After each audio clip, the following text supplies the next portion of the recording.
Let's talk to Michael Woods. Michael, your observation on this? Well, look, good morning, Leon, listeners.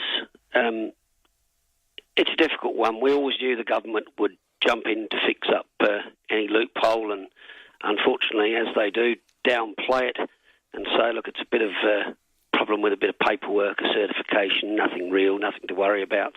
We're just fixing up the paperwork end and it'll all be okay. But it's quite wrong to say that.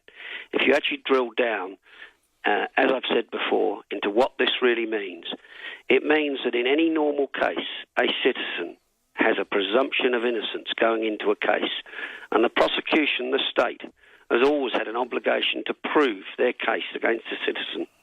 In the last 10 odd years, I can't think of a piece of legislation that any of these governments have put through that actually protects the citizen or the citizen's rights. Everything is a patch-up job that's knee-jerk and reactionary to make sure they get more convictions. And this is just another example of the government doing the same.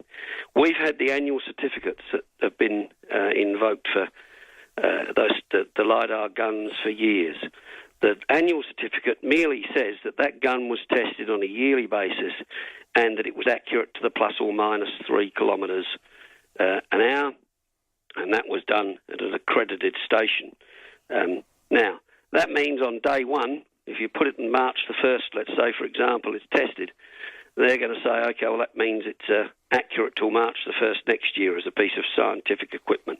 That's one thing to say about it. But what if, like any other computer, I can get my computer checked today, and I'll bet you it's 6 months later it won't be behaving the same way as it is, as any computer doesn't.